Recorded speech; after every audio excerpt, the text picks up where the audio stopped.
यमुना जी के साथ, मित्रवृंदा के साथ, और जो 7 बैलों वाली कथा थी, जब किसी ने बैलों को नहीं नथा तो लास्ट में भगवान ने बैलों को नथकर विवाह कर लिया। इस प्रकार भगवान के कितने विवाह हो गए? 16,000 नहीं हुए अभी, केवल 8 हुए, ओनली 8। अभी 8 विवाह की कथा है। अब जब परीक्षित जी ने पूछा कि 16,100 विवाह की कथा और सुनाओ, परीक्षित जी ने कहा एक राक्षस था भौमासुर, आपने नाम सुना होगा। भौमासुर नाम का राक्षस था और भौमासुर नाम के राक्षस ने इंद्र का छत्र छीन लिया, मैया अदिति के कुंडल छीन लिए और 16,100 कन्याओं को बंदी बनाकर अपने पास रख लिया। उसका प्रण था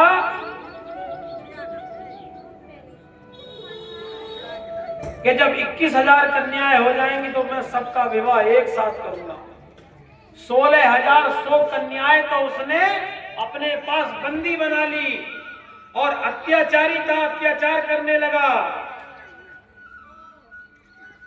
भौमासुर के अत्याचार से सब लोग परेशान हुए।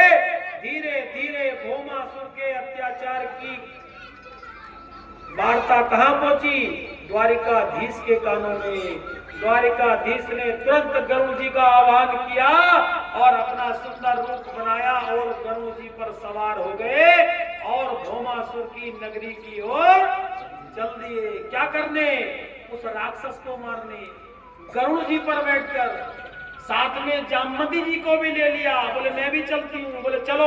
गरुड़ जी से कहा चलो भौमासुर की नगरी, वहां मैं दानव मिला, उसके साथ भी युद्ध किया और अंत में सभी राक्षसों का संहार करते करते करते भौमासुर के पास पहुंच गए और भौमासुर के साथ भयंकर संग्राम हुआ और संग्राम करते करते अंत में भौमासुर का गोविंदाय नमो नमः भगवान ने कर डाला।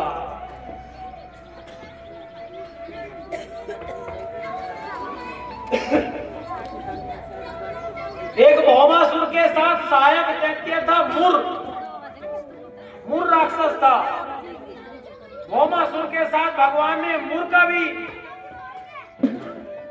गोविंदाय नमो नमः किया, उसका भी संहार कर दिया। इसलिए भगवान का एक नाम पड़ा मुरारी। क्या नाम पड़ा? मुर दैत्य को मारने वाले मुरारी। जैसे इंद्र ने भगवान का एक नाम क्या रखा था, कल की कथा में मैंने बताया था, गोविंद, वैसे ही भगवान का एक नाम पड़ गया मुरारी। ओ मुरली मनोहर लाल की जय। ये जो भौमासुर दुष्ट राक्षस था, भौमासुर ने अपने कैद में 16,100 कन्याओं को कैद बना रखा था। उन्होंने उनसे नारद जी ने ही कहा था कि तुम भगवान की स्तुति करो। उन्होंने भगवान की स्तुति की, क्योंकि जब मनुष्य संकट में होता है तो भगवान का ध्यान करता है। और 16,100 कन्याओं ने जब भगवान की स्तुति की तो उस स्तुति को सुनकर भगवान आए और भौमासुर का गोविंदाय नमो नमः कर दिया। आप 16,000 कन्याओं को स्वतंत्र कर दिया। बोले आप अपने अपने घर को जाओ। अब 16,000 कन्याएं बोली अब हमें इस अवस्था में कौन अपनाएगा, हमारे साथ कौन विवाह करेगा। आपने कथा सुनी होगी, सीता जी लंका में रावण के यहाँ रह के आई तो उनकी पवित्रता पर लोगों ने लांछन लगाया, नहीं लगाया? लगाया। यहां तक लगाया कि उनको अग्नि परीक्षा देनी पड़ी और जब भी सब नहीं माने तो उनको पृथ्वी में, साक्षात पृथ्वी की गोद में जाना पड़ा। जिस समय सीता जी का हरण हुआ था, क्या अयोध्यावासी थे? नहीं थे। सबने कहा, वाल्मीकि जी ने कहा, बोले मैं प्रचेता का 10वां पुत्र वाल्मीकि हूं, मैंने अभी तक असत्य नहीं बोला। मैं कहता हूं कि सीता पवित्र है और ये लवकुश सीता के ही पुत्र हैं, लेकिन समाज ने नहीं माना। समाज वहां नहीं था जहां लंका में हरण हुआ था। समाज ने केवल सुना था कि सीता का हरण हुआ है और सीता जी लंका रावण के यहाँ रह के आई हैं। केवल सुनी हुई बात पर ही उन्होंने बवंडर कर दिया और सीता जी को पृथ्वी में समाना। रामायण तो ऐसा कौन है जो राम कथा तो रामायण सतकोटि अपारा, करोड़ों रामायण है।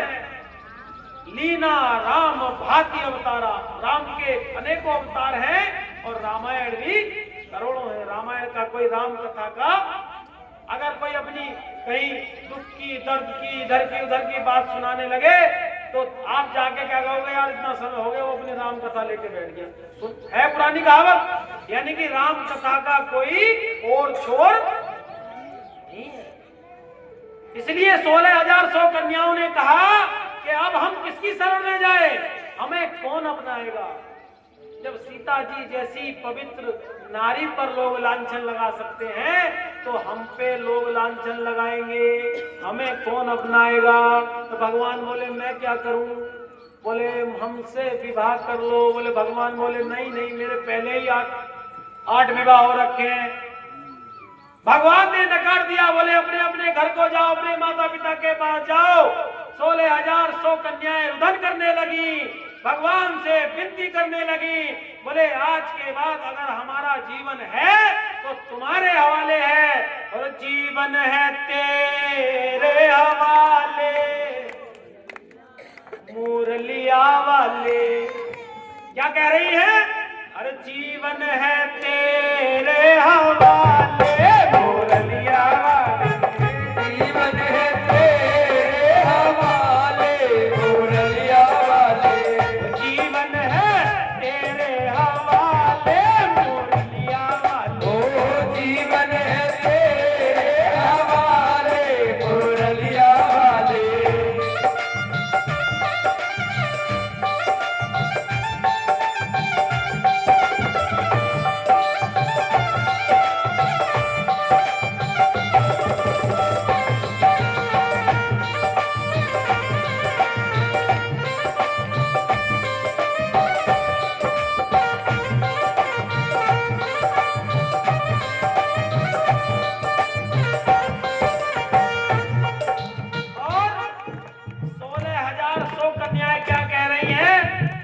हम कठपुतली तेरे हाथ की, ओ हमें कठपुतली तेरे हाथ की, तेरे हाथ की, तेरे हाथ आए तेरे हाथ की, तेरे हाथ, ओ हमें कठपुतली तेरे हाथ की, हमें कठपुतली तेरे हाथ की।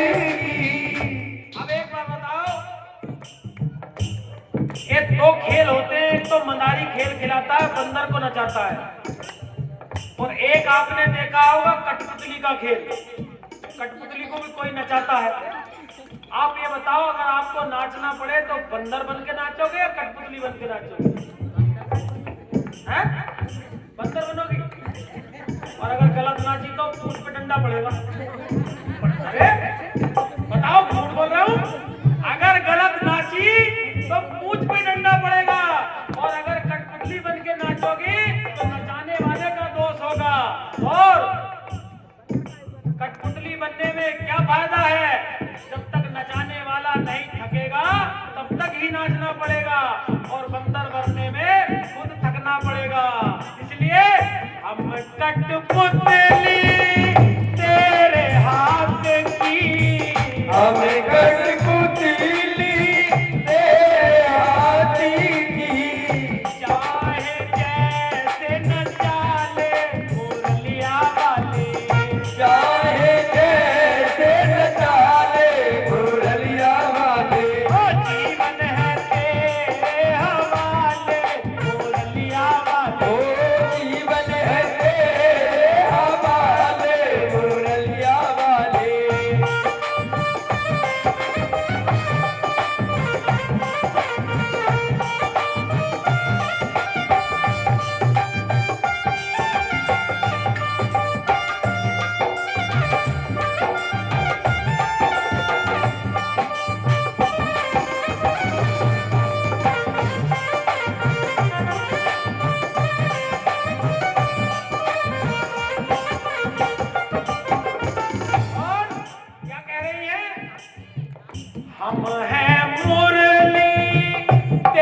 बताओ भगवान उन 16,100 कन्याओं से विवाह करें या ना करें? फैसला आपके ऊपर है, करना पड़ेगा। ऐसे भगवान के 16,108 विवाह हुए। अब कोई अगर चाहे दूसरे धर्म का हो चाहे धर्म विरोधी हो कहे तो सबको कथा विस्तार से सुनाना कि भगवान ने ऐसे ही विवाह नहीं किए, कुछ किए और कुछ हो गए। इसलिए भगवान के 16,100 विवाह 108 विवाह हुए और सब रानियों से 10-10 पुत्र हुए। कितने? 10-10 और एक कन्या। तो 16,108 तो उनकी पुत्री हो गई और 16,108 इंटू 10 10 पुत्र हुए हर रानी के। कुल मिला के भगवान का छोटा सा परिवार 56 करोड़। कितना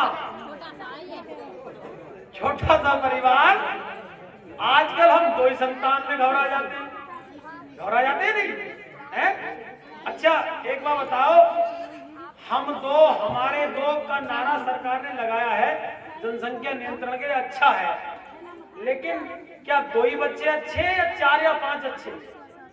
बताओ, अपने विवेक से बताओ।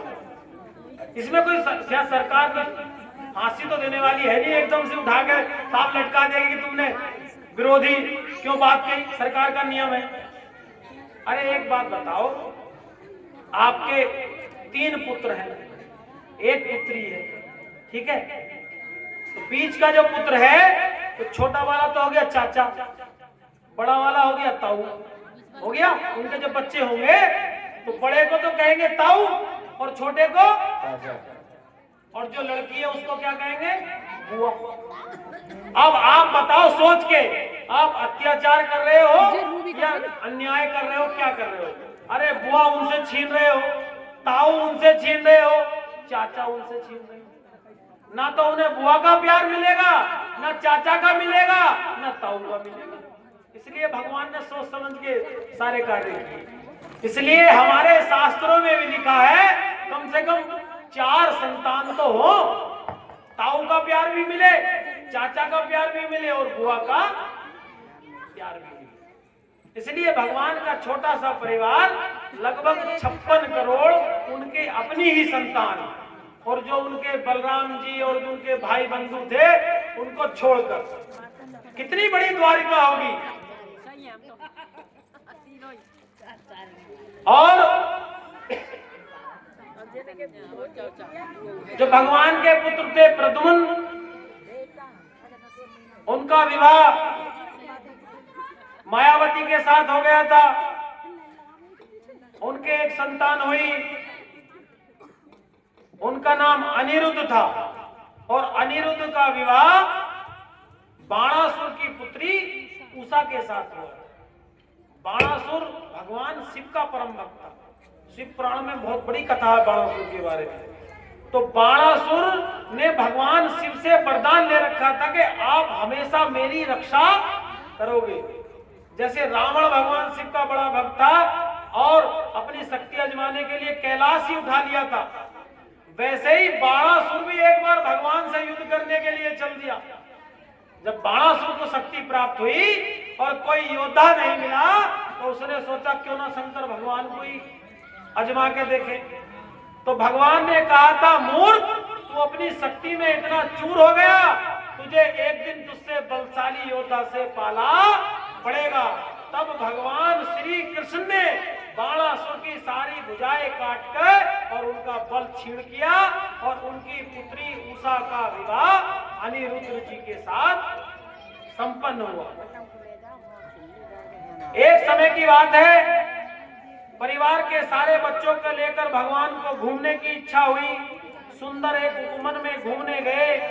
वहां उन बच्चों की खेलते खेलते गेंद एक कुएं में गिर गई, और जैसे ही बच्चे कुएं में गेंद लेने के लिए झांके कूदे, वहां एक भयंकर गिरगिट उनको दिखाई दिया। क्या दिखाई दिया?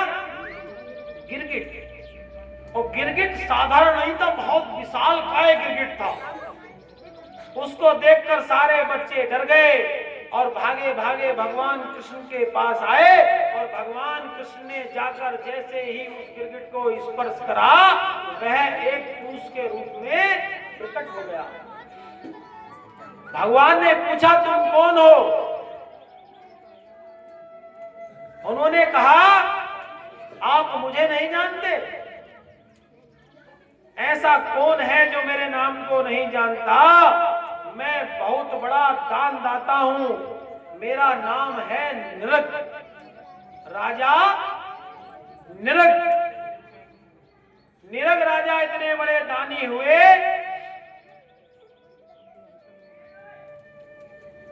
उन्होंने पूछा कि तुमने क्या दान किया? बोले, मैंने बहुत गईये दान की। क्या दान की? गईये। कितनी गईये दान की? उन्होंने एक मुट्ठी बालू उठाई, धूल जिसको कहते हैं, और उसको ऊपर से नीचे छोड़ दिया। क्या कोई बालू नीचे को छोड़े तो उसको उसके कणों को गिना जा सकता है? क्या आसमान के तारे गिने जा सकते हैं? क्या वर्षा की बूंदों को गिना जा सकता है? उन्होंने कहा, जिस प्रकार वर्षा की बूंदों को नहीं गिना जा सकता, आसमान के तारों को नहीं गिना जा सकता, इस बालू के कण को नहीं गिना जा सकता, ऐसे ही मेरे किए हुए गाय के दानों को नहीं गिना। अब लगाइए कितना दान उन्होंने किया होगा। आजकल तो छोटा सा दान भी लोग 21,000 51,000 का किसी मंदिर धर्मशाला में करते तो नेम प्लेट लिखी होती, 21,000 रुपए अमुक सिंह ग्राम, ये 1100 रुपए नेम प्लेट लग जाती है। वो दान वहीं तक सीमित रह जाता है, केवल धर्मशाला तक ही, आगे चर्चा का विषय नहीं बन पाता। तो राजा निरग ने दान किया, लेकिन भगवान ने कहा, जब तुमने इतनी गईये दान की, इतना सोना दान किया, ब्राह्मणों को वस्त्र दान किए, अनेकों यज्ञ किए, तब किए, ये तो केवल गईये दान की। सोना चांदी अमूल्य वस्तुएं, उनका भी यही हिसाब था, अनंत दान की। तब तुमने इतना दान किया तो तुम गिरगिट क्यों बन गए? उन्होंने कहा कि एक समय मैं अपनी गौशाला में गैया दान करने का संकल्प ले रहा था, तभी किसी ब्राह्मण की गाय मेरी गैयों में आकर मिल गई, और मैंने उस गाय का दान भी कर दिया। उन ब्राह्मण देवता की गाय का दान भी मैंने अपनी गैयों के साथ कर दिया।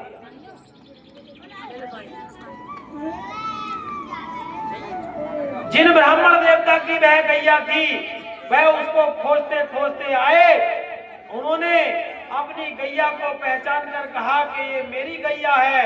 जो दान लेकर ब्राह्मण जा रहे थे, उन्होंने कहा कि यह तो हम राजा नग से दान में लाए हैं। राजा के पास वह बात पहुंची तो राजा ने कहा, हमारे पास कौन सा गैयों की कमी है जो हम तुम्हारी गाय दान करेंगे, और तुम तो एक गाय की बात करते हो, हमारे पास अनेकों गाय हैं। आप कहो तो इस गाय के बदले में मैं आपको 1000 100 लाख गाय दे सकता हूँ। अहंकार वाली बात जब राजा नग ने कही, वह ब्राह्मण साधारण नहीं थे।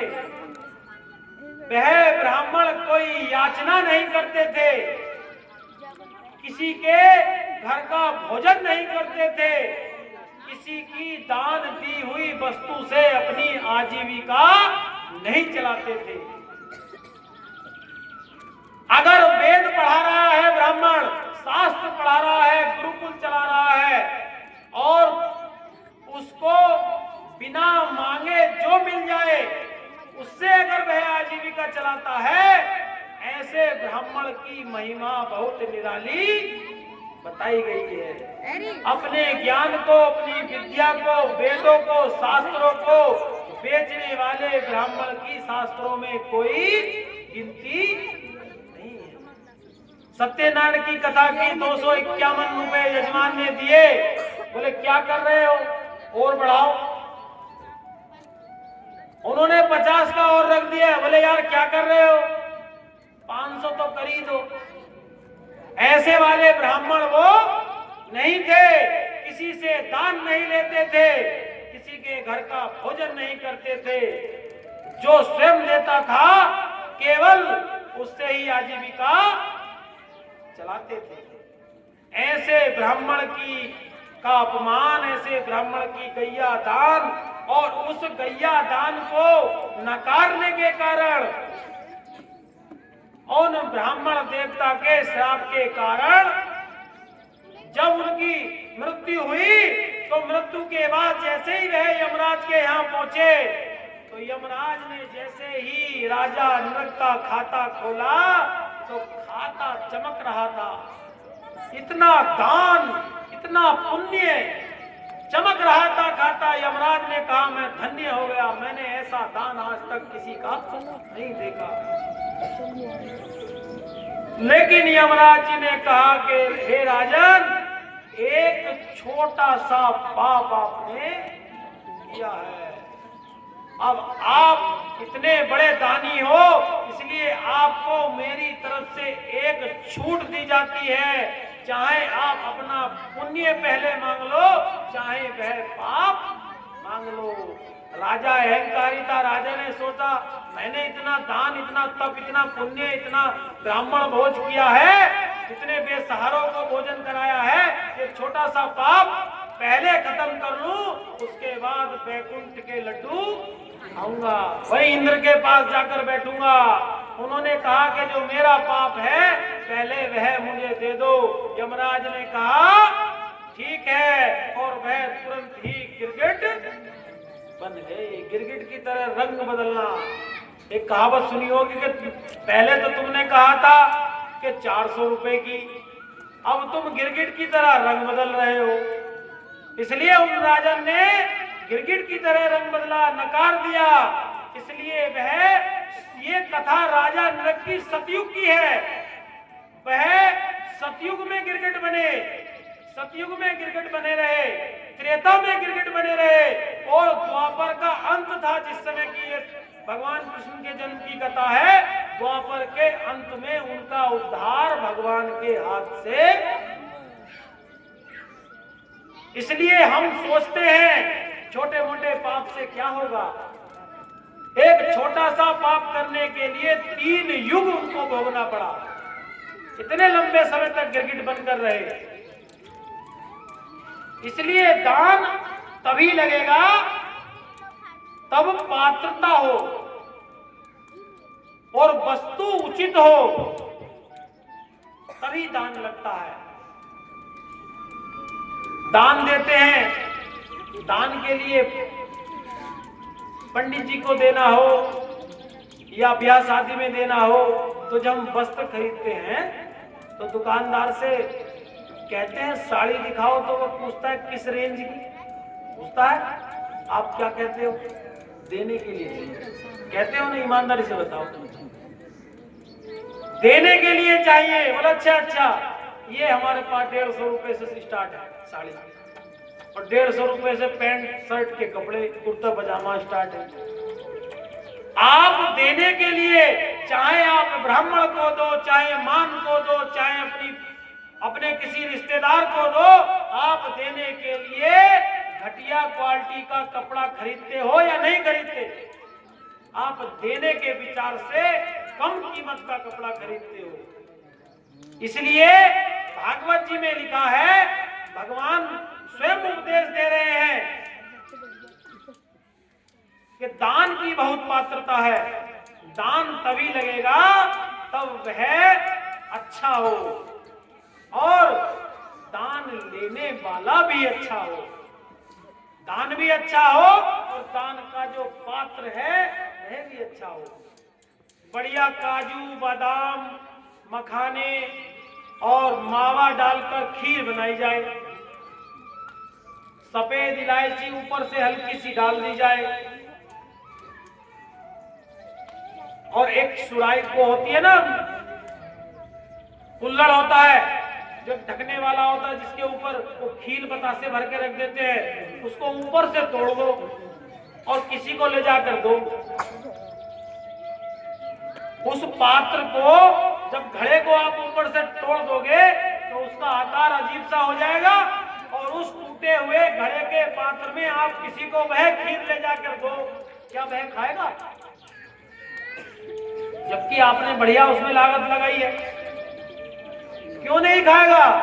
क्योंकि जो पात्र है जिसमें वह परसी गई है पात्र योग्य नहीं है। और आप केवल चावल, दूध और चीनी, तीन चीज, चौथी कोई चीज नहीं। बढ़िया कढ़ा दो, बढ़िया दूध कढ़ जाए, चावल बढ़िया घुट जाए और उसको बढ़िया चमकती हुई प्लेट में और नई कटोरी में और नई चम्मच लगाकर और बढ़िया तरीके से किसी को ले जाकर रखो, वह खाएगा नहीं खाएगा? तुरंत खा लेगा। इसलिए पात्र का होना बहुत जरूरी है। आजकल विवाह होते हैं, कन्यादान सबसे बड़ा दान। एक कन्यादान करने का फल एक इंद्र के बराबर राज्य करने के फल के बराबर होता है। अगर आपने कन्यादान किया है, वह कन्यादान आपको इंद्र के समान बना देता है। इसलिए किसी की पुत्री की शादी होती है तो सब लोग जाते हैं और कहते हैं एक बार तो पुत्र की शादी में ना जाओ लेकिन पुत्री की शादी में जरूर जाना चाहिए। ये पुरानी कहावत है। क्यों? सबको पता है कन्यादान की क्या कीमत है। लेकिन आजकल क्या हो रहा है? आजकल कन्याएं भी पात्र को नहीं दी जा रही। क्यों?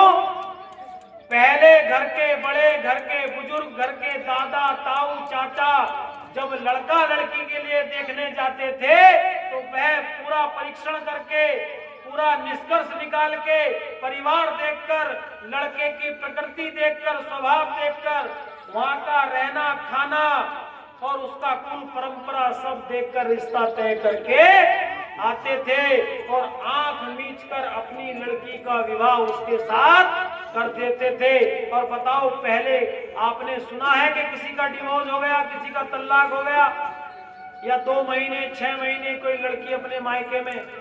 और आज हर किसी की रिश्तेदारी में 1-2 केस तो जरूर ही, ज्यादा नहीं तो 1-2 केस तो अवश्य ही मिल जाएगा।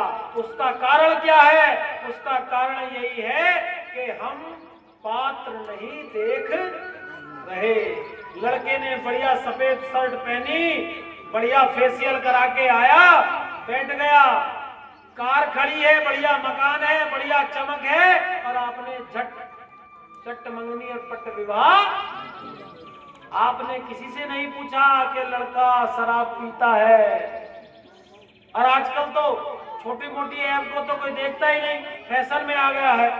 जब वह लड़की विवाह होकर जाती है तो वह लड़की वहां जाकर परेशान रहती है। उसका कारण क्या है? उसका कारण प्रारब्ध तो है, कर्म तो है, भाग्य तो है, लेकिन कहीं ना कहीं हम लोग भी उसके जिम्मेदार, क्योंकि हम पात्र नहीं देख रहे। हम कुपात्र के हाथ में अपनी कन्या देते हैं। शास्त्र कहता है कन्या मांग कर ली जाती है। जो विवाह करने वाले बीच के माध्यम होते थे वो पूरी छानबीन निकाल के कहते थे कि तुम्हारी कन्या वहां सुखी रहेगी, तुम बेफिक्र होकर विवाह कर दो, क्योंकि उनको आवश्यकता है। आजकल आवश्यकता के अनुसार विवाह नहीं हो रहे, जबरदस्ती विवाह हो रहे हैं। 3-3, 4-4 रिश्ते ठुकराए जाते हैं। शास्त्र कहता है अगर कोई शारीरिक रूप से कमी ना हो, लड़की में कोई शारीरिक कमी ना हो, ज्यादा बेमेल ना हो, तो पहले आए रिश्ते को कभी भी नहीं ठुकराना चाहिए। वह लक्ष्मी का साक्षात अपमान है। इसलिए हम अपनी पुत्रियों की शादी करते हैं उसके लिए पात्र नहीं देखते। और पुत्री, कन्या माँ बाप की लाडली होती है और एक पिता का कलेजा होती है। और जब वहां से फोन आता है कि ये तो शराब पीते हैं, रात को ड्रिंक करके आते हैं, 11 बजे आते हैं, अपने यारों के साथ बैठते हैं और वह कष्ट पीड़ा झेलती है और पीड़ा में परेशान होती है। मम्मी की जान,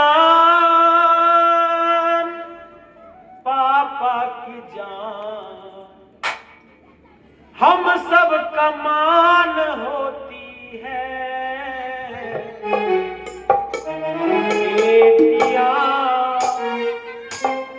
भाग्यवान होती है, बेटियां भाग्यवान होती है। ये बेटियां भाग्यवान होती है, ये बेटियां भाग्यवान होती है। मम्मी की जान, पापा की जान, दुर्गा समान होती है। ये बेटियां तो महान होती है, ये बेटियां तो महान होती है।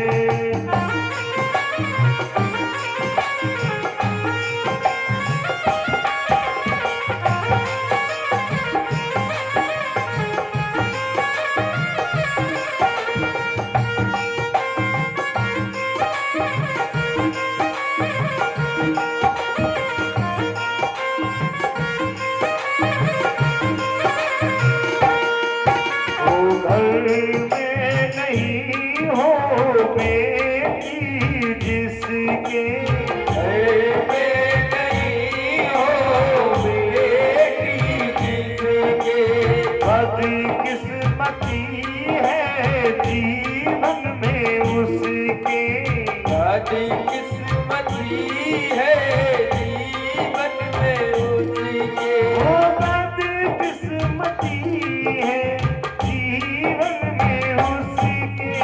बेटियां भाग्यवान होती है, ये बेटियां भाग्यवान होती है।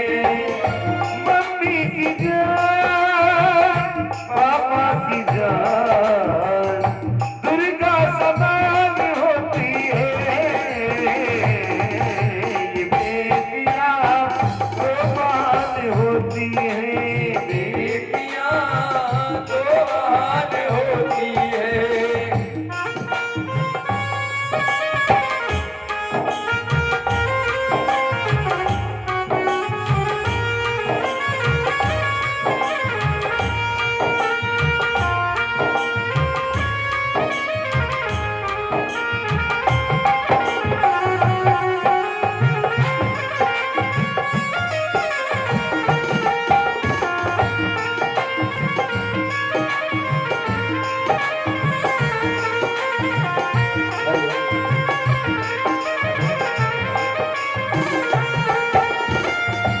और कहना है ये फिल्मी दुनिया वाले विजन क्या क्या लिख देते हैं।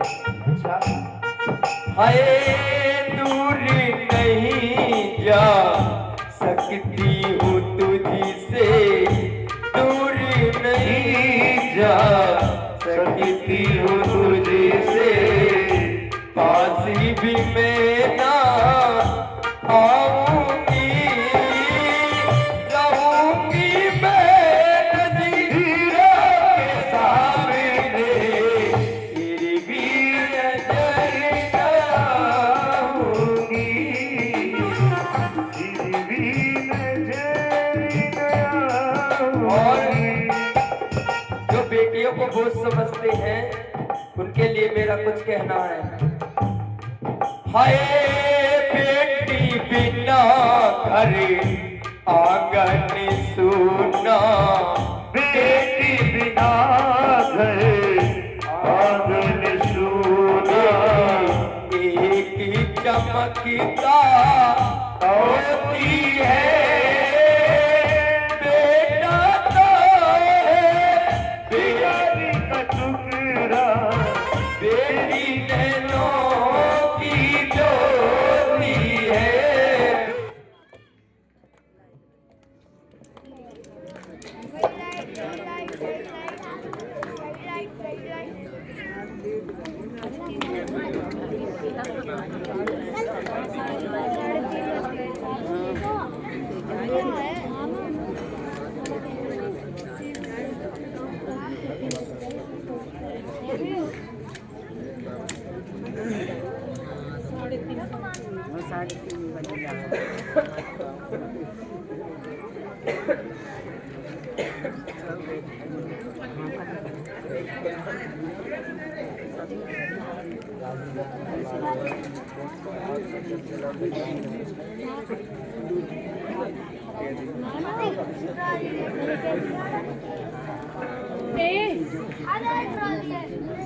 ये तो वो है हाँ पक्की तुमने देख पता है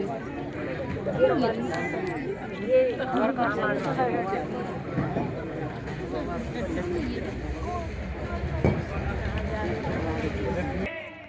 उपदेश दिया और कहा दान की पात्रता होनी चाहिए। भगवान ने उद्धव जी को वृंदावन भेजा, काफी समय हो गया था। बलराम जी ने भी ब्रज यात्रा की। इसी बीच एक पौंड्रक नाम का, जो अपने आप को भगवान कृष्ण के समान ही समझता था, भगवान कृष्ण ने उसका उद्धार किया। भगवान कृष्ण ने काशीराज का उद्धार किया। एक द्विध नाम का बानर था, भगवान ने उसका भी उद्धार किया। यह द्विध भौमासुर का मित्र था। भौमासुर की मृत्यु के बाद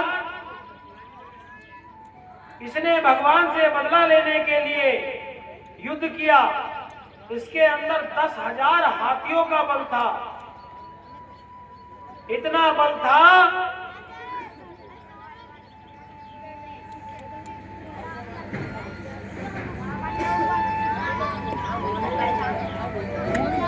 भगवान ने द्वारिका में रहकर धर्म के अनुसार राज्य किया, गृहस्थ जीवन में रहकर गृहस्थी की शिक्षा दी और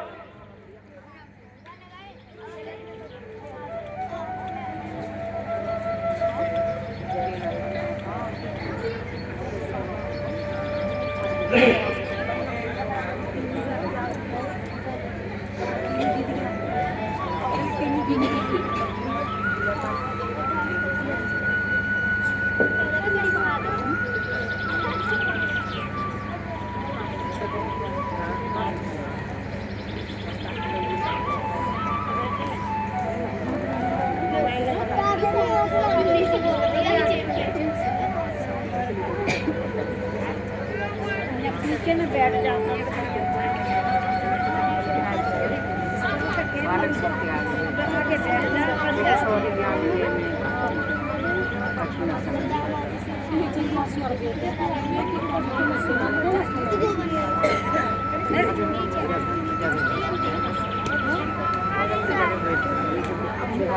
श्री सुखदेव जी ने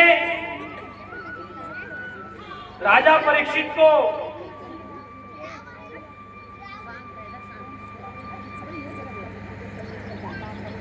कथा सुनाई 10वें स्कंद में और दत्तात्रेय जी के 24 गुरुओं की कथा सुनाई। एक भगवान का अवतार है दत्तात्रेय जी।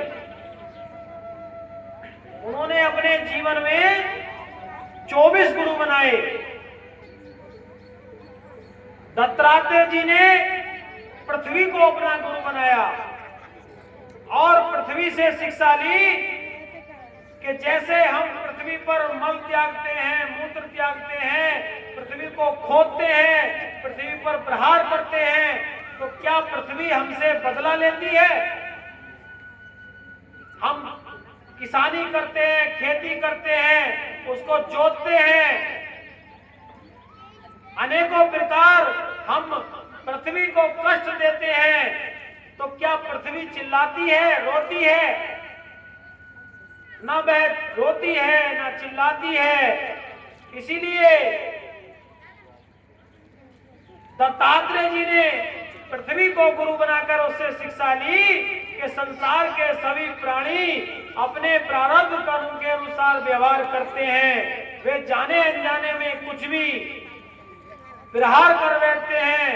धैर्यवान धीर पुरुष को चाहिए कि उनकी विवस्था मजबूरी को समझकर अपना धीरज ना खोए, क्रोध ना करे और अपने मार्ग से विचलित ना हो। अगर कोई मनुष्य शराब के नशे में है, अगर आप शराब के नशे वाले व्यक्ति को कुछ ज्ञान दोगे, समझाओगे, तो क्या उसकी समझ में आएगा? नहीं आएगा। हो सकता है अगर वो थोड़ा सा गाली गलौज वाला आदमी है तो अगर छेड़ दो तो आपको गालियां देने लगे, और हो सकता है कोई पात्र मिल जाए तो आपको मारने भी लगे। इसलिए शास्त्र कहता है हमारे अंदर इतना विवेक होना चाहिए कि शराब पीने वाले व्यक्ति से हमें वार्ता नहीं करनी चाहिए। इसलिए हमें धैर्य धारण करना चाहिए। अगर शराब पीने वाला व्यक्ति किसी के दरवाजे पर आकर कुछ कह दे, गाली दे दे, तो हमारा कर्तव्य है कि उसको सहन कर लेना चाहिए, क्योंकि उस समय उसके अंदर कोई विवेक, कोई बुद्धि नहीं है। दत्तात्रेय जी ने अग्नि से शिक्षा ली। जैसे अग्नि तेजस्वी है, प्रकाश में है, उसके तेज को कोई दबा नहीं सकता। सब कुछ वह अपने अंदर रख लेती है। ऐसी कोई वस्तु नहीं है जिसको अग्नि ना खा जाए। सब कुछ पी लेती है, लेकिन अग्नि को कोई दोष नहीं लगता। लोहे को खा जाती है, सब चीजों को अग्नि खा जाती है। सभी विषयों का उपभोग करते हुए भी मन इंद्रियों को बस में करके किसी का दोष अपने अंदर न आने दे। क्या अग्नि के अंदर अगर कोई शराब है, पेट्रोल है, डीजल है, कोई कड़वी चीज है, लोहा है, प्लास्टिक है, कोई भी चीज अग्नि में जलती है तो क्या अग्नि उसको ग्रहण करता है? कड़वा हो जाता है, मीठा हो जाता है? नहीं होता। इसी प्रकार मनुष्य को संसार में ग्रस्त जीवन में रहते हुए सभी वस्तुओं का विषय भोग करना चाहिए, लेकिन किसी का भी आदि, किसी का भी संग नहीं करना चाहिए। सब चीजों का उपभोग करो, लेकिन एक समय के अनुसार उपभोग करने के बाद उसका त्याग कर देना चाहिए। जैसे जब तालाब में पानी भरा हुआ होता है तो उसको सूर्य की किरणें सोख लेती हैं, और वही सोखा हुआ जल समय आने पर बरसात के रूप में हमें प्राप्त हो जाता है।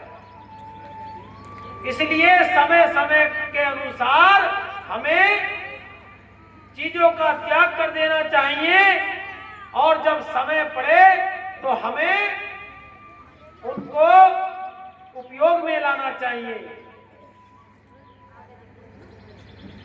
अजगर की तरह शिक्षा दी। जैसे अजगर जल में काफी लंबे समय तक भूखा रहता है, आपने सुना होगा। अजगर को अगर कोई आहार मिल जाए तभी खाता है, वह शिकार करने नहीं जाता। इसलिए मनुष्य को संतोषी होना चाहिए, मनुष्य को संतोष से कार्य लेना चाहिए। जो भाग्य में है, जो हमारे नसीब में, जो प्रारब्ध में मिला है, उस पे ही हमें भरोसा करना चाहिए।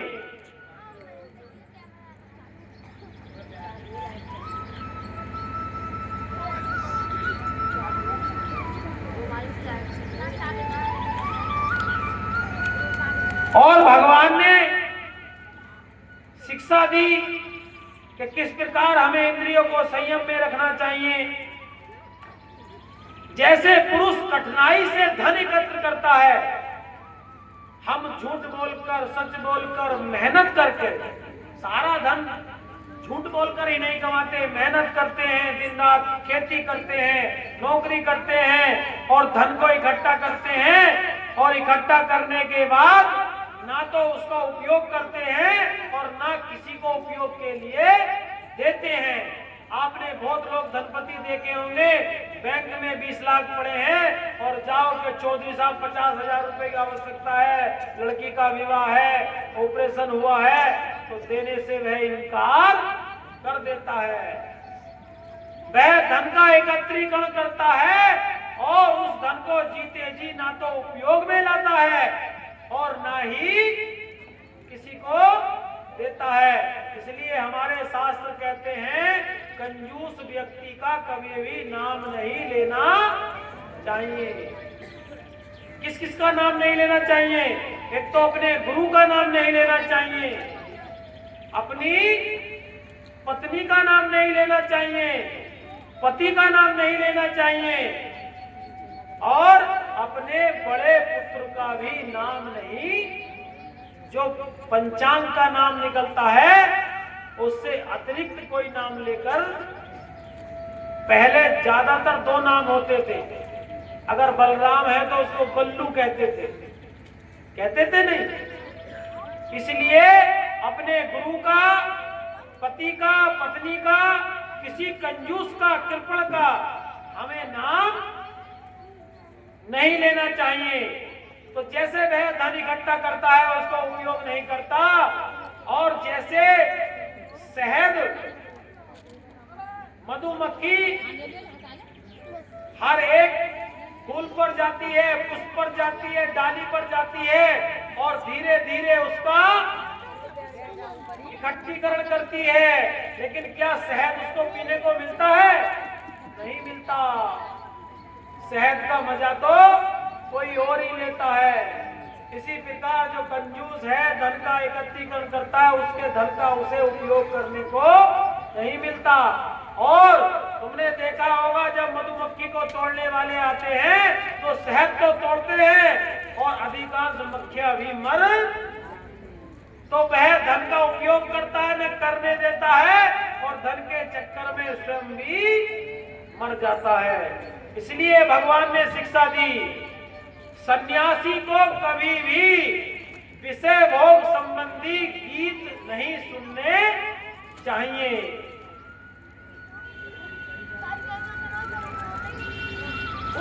और जैसे मछली कांटे में फंसे हुए मांस के लोभ के लालच में अपने प्राण देती है, वैसे ही जीव जीव के स्वाद के चक्कर में मारा जाता है। ये शिक्षा दत्तात्रेय जी ने दी।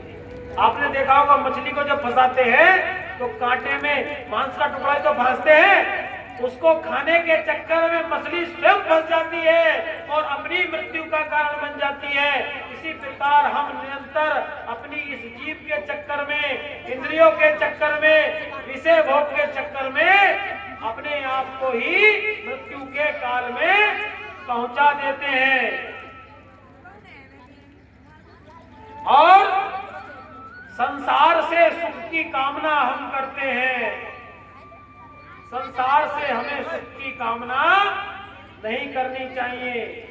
संसार दुख के सिवा हमें कुछ नहीं देता। बोलो राधे राधे। ओ ना राम नाम लीना,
और बच्चों के बीच में झूला नहीं समाता है। पत्नी और बच्चों के बीच में झूला नहीं समाता है। 4 दिनों की है ये चांदनी, 4 दिनों की है ये चांदनी, फिर आएगा तेरा रघुरख बनने। क्या है जग में तेरा, रघुरख बनने। क्या है जग में तेरा।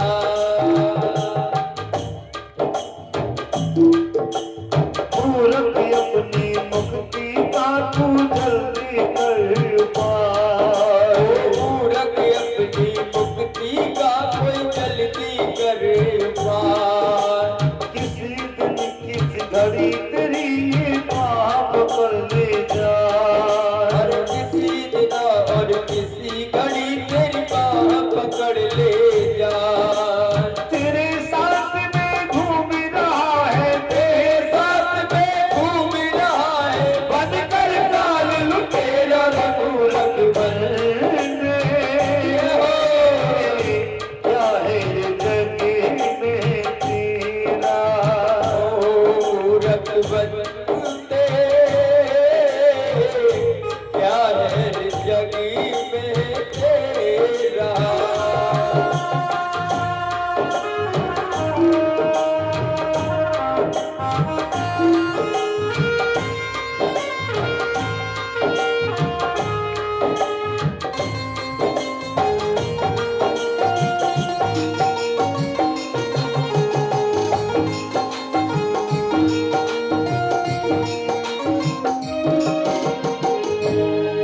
ओ पाप कमाया तूने बहुत, अब थोड़ा पुण्य कमा ले। पाप कमाया तूने बहुत, अब थोड़ा पुण्य कमा ले। पाप कमाया तूने, अब तू थोड़ा पुण्य कमा ले। कुछ तो समय है अब तू मानस राम नाम गुण गा ले। कुछ तो में मानव, अब तू राम नाम गुण गा ले। राम नाम से मिट जाएगा, राम नाम से मिट जाएगा जन्म मरण का फेरा रे मूरख बनने। क्या है जग में तेरा। मूरख बनने। क्या है जग में तेरा। मूरख बनने। क्या है जग में तेरा। राधे राधे। बोलो बांके बिहारी लाल की, बोलो द्वारिकाधीश भगवान की, जय हो। बोलो भागवत महापुराण की। जय हो। अब सुखदेव जी क्रम से निरंतर जैसे जैसे प्रसन्न परीक्षित जी कर रहे हैं, भगवान की बाल लीला, भगवान की गोवर्धन लीला, भगवान के राक्षसों के मर्दन की लीला, भगवान के विवाह की लीला और भगवान के गृहस्थ जीवन की लीला, और भगवान ने अनेकों लीलाएं अनोखे राक्षसों का उद्धार किया, सारी कथाएं सुनाई, नरकों का वर्णन किया, दान का क्या महत्व होता है सब वर्णन किया। अब अंत में परीक्षित जी कहने लगे कि आपने कहा था कि भगवान बड़े दयालु हैं, क्या हैं? 3 बंधु हैं। आप हमें कोई भगवान के किसी 3 बंधुता की कथा सुनाइए। तब सुखदेव जी ने राजा परीक्षित को भगवान के प्रिय मित्र सुदामा जी की कथा, सुदामा चरित्र की कथा सुनाई। एक भगवान के परम मित्र थे जिनका नाम था सुदामा, और सुदामा काफी दरिद्रता के साथ, गरीबी के साथ अपना जीवन यापन करते थे।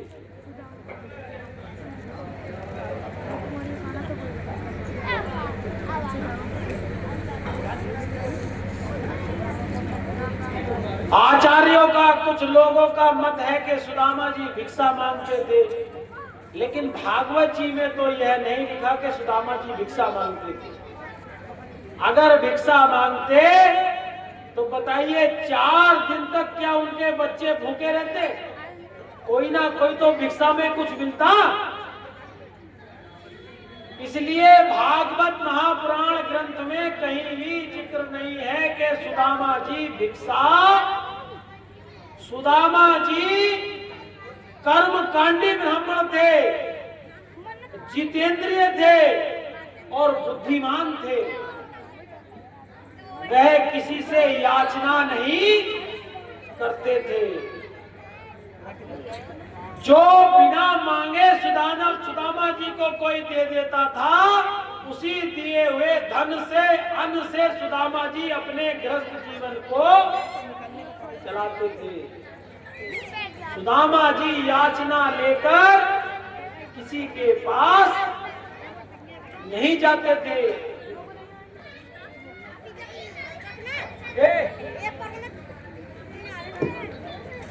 ये बंद करेगा, तो बंद करो, बंद करो इसको, तो देता है सब इसमें लगा दे। तुम यहाँ आके बैठो, सब बंद करो इसको, बाद में बंद करो इसको।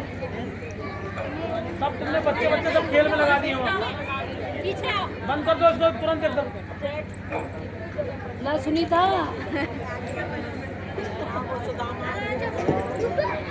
सुदामा जी गृहस्थ में रहते थे, लेकिन किसी से याचना नहीं करते थे। और जो हम अपने मनोरंजन के लिए, देखो काल समय परिस्थिति के अनुसार, अरे द्वारपालो कन्हैया से कह दो, ये भजन चलता है, इसको गलत वे में नहीं लेना चाहिए। भगवान साक्षात द्वारिकाधीश, इतने बड़ी द्वारिका के राजा, और भगवान अवतार लिए। भगवान कृष्ण का सत्य आदेश था कि मेरे द्वार पर कोई दरिद्र आए, कोई भूखा आए, कोई ब्राह्मण आए, और अगर याचना करे, मेरे दर्शन की याचना करे, तत्काल मेरे पास लेकर, ये आदेश दे रखे थे पहले ही। भगवान का कोई छोटा मोटा शासन नहीं था, तो द्वारपाल कैसे रोक सकते हैं? एक नीति बनाने के, कब किसी के पास जाओगे तो पूछना तो पड़ेगा, आप क्यों आए हो, कहां से आए हो, किससे मिलना है। उसी आधार पर किसी कवि ने ये भजन, बुरा मानने वाली कोई बात नहीं, भैया भी जागरण में बात काम करते हैं। अगर गलत कह रहा हूं तो भैया हुंकारी करें। रुक्मणी जी के हाथ में बांसुरी थमा देते हैं जागरण वाले, और सुदामा जी को पीटती हुई रुक्मणी भगाती हैं। आपने देखा भी होगा जब वो झांकी निकलती है। एक भगवान की पत्नी साक्षात लक्ष्मी भगवान के मित्र को भगाएगी, क्या संदेश हम दे रहे हैं? झांकी निकालना अच्छी बात है, हम भी निकालेंगे, लेकिन द्वारपालों ने पूछा तुम कहां से आए हो, कौन हो? सुदामा जी ने कहा कि मैं द्वारिकाधीश जो आपके कृष्ण हैं उनका बाल सखा हूं, बचपन का मित्र हूं। लेकिन कहीं ऐसा विवरण नहीं है कि जब वह महल में पहुंचे तो रुक्मणी जी आ गई, रुक्मणी जी ही धक्का दे रही हैं। अरे द्वारपालों से धक्का दिला दो तो मानने की बात है, रुक्मणी जी से ही धक्का दिला रहे हैं। ऐसे सनातन धर्म का नाश कुछ पैसा कमाने वाले लोगों ने कर दिया जिसका वर्णन नहीं किया जा सकता। केवल और केवल मनोरंजन का साधन बनाकर रख दिया है जागरण को और भागवत कथाओं को, केवल मनोरंजन होता है। हमने पहले भी कथाएं की, बोले आपने ये झांकी नहीं, वो झांकी नहीं, ये छोटे बच्चे थे इस वजह से मैंने कहा नहीं। लेकिन राधा कृष्ण गोरा पार्वती जो भी बने, हमारा धर्म नहीं है कि हम ऊंचे सिंहासन पर बैठे और सामने भगवान हमारे नृत्य करें। ये हमारा धर्म नहीं है। इतने बड़े बड़े शराब पी पी कर झांकी वाले बुलाते हैं 1200, 1500, 1000 रुपए पर, और रात को वो राधा कृष्ण बनकर अश्लील नृत्य करते हैं। आपने देखा भी होगा।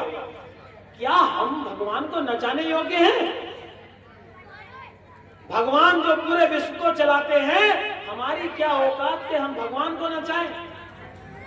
झांकी का मतलब था, झांकी निकली और हमें भगवान के दर्शन करने को उस रूप में।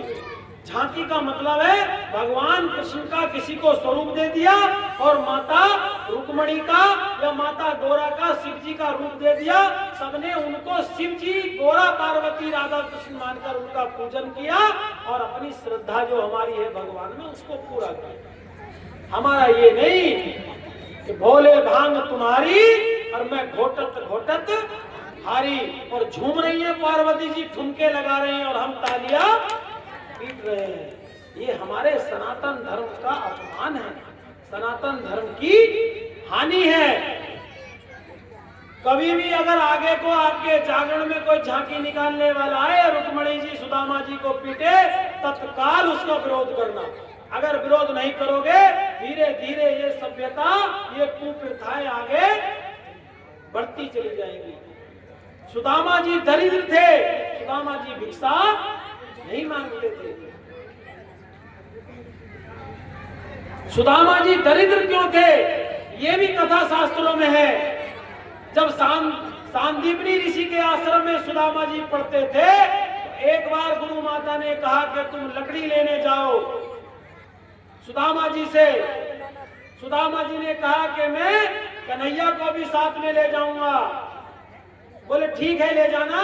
और उन्होंने एक मुट्ठी चने उनको बांधकर दे दिए, और सुदामा जी ने वो चने वहीं रख दिए और कहा मैं कन्हैया को लेकर आता हूं, दोनों हम लकड़ी लेने जाएंगे। उसी बीच दुर्वासा ऋषि वहां भिक्षा के लिए सांदीपनी ऋषि के आश्रम में आ गए।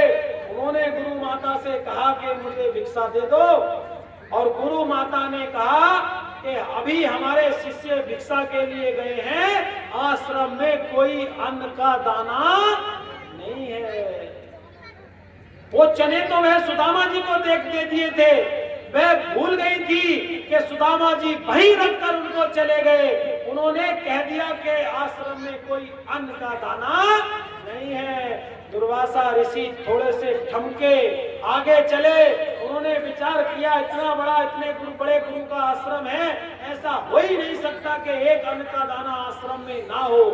उन्होंने अपनी आंखें बंद की, अपनी योग माया से ध्यान लगाया, तो वह चने की पोटली उनको दिखाई दी। उन्होंने कहा गुरु माता से, हे देवी, आपके आश्रम में चने अन्न रखा हुआ है, आपने मुझे देने के लिए इनकार कर दिया। अगर आप इसमें से ही एक मुट्ठी या थोड़ा मुझे दे देती तो मैं भी तृप्त हो जाता। इसलिए मैं श्राप देता हूं कि जो इस अन्न को खाएगा वह आजीवन दरिद्र, आजीवन गरीब रहेगा। जैसे ही दुर्वासा जी यह श्राप दे रहे थे, उसी समय सुदामा जी वहां आ गए, और सुदामा जी ने अपने कानों से वह श्राप सुन लिया। सुदामा जी ने विचार किया कि कृष्ण मेरे साथ पढ़ते वेशक हैं, लेकिन वह मथुरा के राजा बनेंगे, राजकुमार हैं, इसलिए अगर उन्होंने यह अन्न खा लिया तो वह दरिद्र हो जाएंगे, राज्य कौन चलाएगा। इसलिए अपना समर्पण, अपने मित्र के प्रति समर्पण दिखाते हुए सुदामा जी ने वह चने सारे स्वयं ही खा लिए। इसलिए सुदामा जी जीवन भर दरिद्र रहे। और इस बात का भगवान श्री कृष्ण को भी पता था। जब सुदामा जी घर में भूखे रहते थे, उनके बच्चे भूखे रहते थे, बच्चे भूख से तड़पते थे, उनकी पत्नी भूख से तड़पती थी, तो भगवान द्वारिकाधीश जब भोजन करते थे तो डेली प्रतिदिन सुदामा को याद करके वह भी रोते थे, मेरे मित्र ने मेरे लिए इतना बड़ा त्याग कर दिया। इसलिए जब अति हो गई, सुदामा के पुत्र 4 दिन से भूखे थे, 4 दिन हो गए, अन्न का दाना नहीं मिला। क्या भिक्षा मांगते तो 4 दिन में कुछ तो मिलता, लेकिन याचना करके करने सुदामा जी नहीं गए। तब भगवान ने उनकी पत्नी की बुद्धि को अपनी बुद्धि से मिलाते हुए उनको प्रेरणा दी और उनकी पत्नी द्वारा प्रेरणा देकर सुदामा जी से कहा, क्या कहा, तुम अपने मित्र के यहाँ। अब एक बात और बताओ, जिस समय सुदामा जी की ये कथा है, सुदामा जी 60-65 वर्ष के तो होंगे, वृद्धावस्था थी, 4 बच्चे भी थे। क्या उनकी पत्नी को पहले से नहीं पता होगा कि द्वारिकाधीश इनके मित्र हैं? जब किसी का विवाह होता है तो पत्नी से कितने दिन बातें छुपाते हो? 2 महीने, 4 महीने, 6 महीने, 1 साल, 2 साल, 5 साल में सब जान जाती है कि इनके घर की क्या प्रक्रिया है, कौन मित्र है, कौन सखा है। लेकिन दुर्वासा ऋषि का वह श्राप हावी था, उनकी बुद्धि पर बैठा हुआ था, इसलिए उनके दिमाग में कभी ये बात नहीं आई। एक दिन भगवान ने जब देखा 4 दिन से मेरे सखा के बच्चे भूखे हैं, भगवान ने संकल्प लिया कि अब मैं दुर्वासा ऋषि के इस श्राप को तोड़ता हूँ, क्योंकि भगवान ही नियम बनाने वाले हैं और भगवान के अतिरिक्त कोई हमारे प्रारब्ध को नहीं काट, हमारे भाग्य को केवल भगवान बदल सकते हैं। इसलिए भगवान ने सुदामा का भाग्य बदला और तभी सुदामा की पत्नी के मन में आया और तभी उन्होंने अपने पति से कहा, क्या कहा, और नाथ जाओ, और नाथ जाओ चले द्वारिका को, नाथ जाओ चले द्वारिका को, इस नगर में गुजारा नहीं है। चले द्वारिका को, नाथ जाओ चले द्वारिका को, इस नगर में गुजारा नहीं है, इस नगर में गुजारा नहीं है।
स्वामी कहेंगी, प्राणनाथ कहेंगी या कुछ और कहेंगी? सुंदरकांड पढ़ेंगी या लंकाकांड?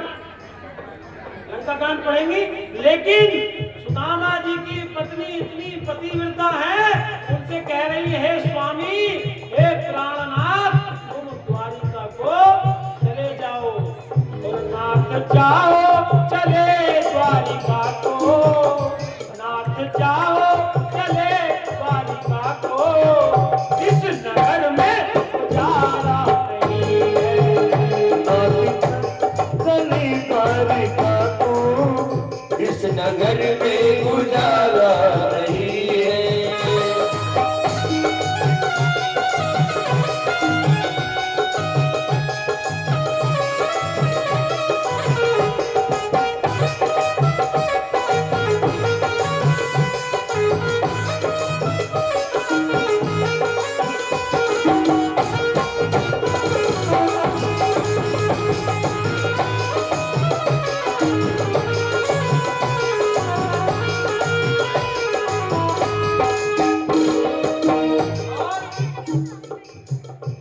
सुदामा जी कह रहे हैं, कैसे जाऊं प्रिय द्वारिका को, कैसे जाऊं प्रिय द्वारिका को, तुमने सोचा विचारा नहीं है बेलिए तुमने सोचा विचारा नहीं है, नहीं है तुमने सोचा विचारा नहीं है। क्या नहीं सोचा विचारा? भाई मित्र के यहाँ जाना है, कुछ उपहार लेके जाऊंगा, और मेरी हालत देख रही हो, क्या हालत है, क्या हालत है? देख लो तन के कपड़े फटे हैं, देख लो तन के कपड़े फटे हैं, हाल अच्छा हमारा नहीं है, हाल अच्छा हमारा नहीं है।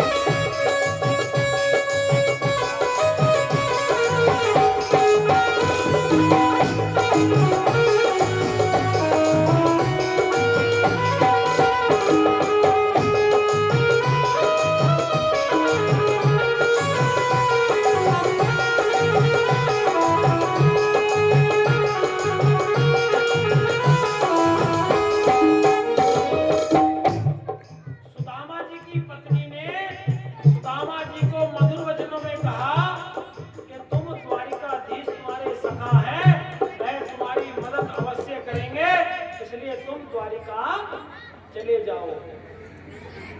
अब सुदामा जी ने कहा कि भेंट करने के लिए अपने मित्र के यहाँ खाली हाथ नहीं जाना चाहिए, क्योंकि शास्त्र कहता है मित्र के यहाँ, गुरु के यहाँ, किसी मंदिर में, किसी कथा में हमें रिक्त हाथ नहीं जाना चाहिए। अगर हम गृहस्थ हैं, हमारे पास भगवान की कृपा से धन है, धान्य है, तो अगर हमारे पास उस समय पैसे नहीं है तो 1 किलो आधा किलो अनाज ले जाओ, कथा में जाओ, किसी कीर्तन में जाओ, या भगवान के मंदिर में जाओ तो पुष्प ले जाओ, पत्ते ले जाओ, लेकिन खाली हाथ नहीं जाना चाहिए।